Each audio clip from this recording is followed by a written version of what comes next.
সোণাপুৰৰ কমলাজাৰীত ভূমাফিয়াৰ তাণ্ডৱ 10 বিঘাৰো অধিক পাহাৰীয়া ভূমি কাটি তহিলং দিন দুপৰতে জেচিবি ডাম্পাৰ লগাই এফালৰ পৰা পাহাৰৰ ৰঙা মাটি খনন ভূমাফিয়াৰ এই ক্ষেত্ৰত বন বিভাগে চকুমুদা কুলিৰ ভাও ধৰা বুলি অভিযোগ উত্থাপন কৰিছে স্থানীয় লোকে বন বিভাগৰ বিষয়াসকল আৰু ভূমাফিয়াৰ মাজত মিতিৰালি থকা বুলিও অভিযোগ উত্থাপন কৰিছে ক্ষুভিত ৰাইজে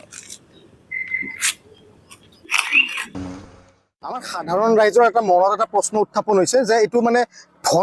বন বিভাগ নে ধন বিভাগ মানে প্ৰশ্ন হৈছে যে মুখ্যমন্ত্ৰীয়ে আজিৰ 2 ঘণ্টা আগত জুবিন ক্ষেত্ৰ মানে সম্প্ৰসাৰণ কৰিবৰ কাৰণে মানে পাহাৰ নাকাটাৰ উপদেশ দিলে যে মানে ৰাইজে বেয়া পাব দেখাত বেয়া দেখিব কিন্তু একেই ডিমৰিয়াৰে কমলাজাৰী অঞ্চলত আজি দিনৰ পোহৰত ৰঙামাটি খনন কাৰ্য চলি আছে কিন্তু বিভাগীয় কৰ্তৃপক্ষ নিমাত আজি দিন দুপৰত এনে ধৰণৰ কাৰ্যসূচী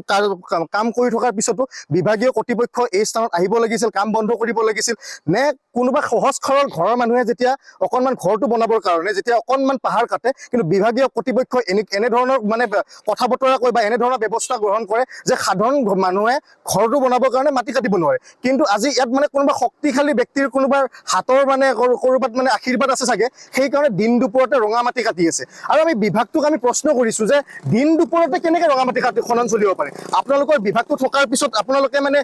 নিজৰ দায়িত্বটো পালন কৰিব পাহৰি গৈছে নেকি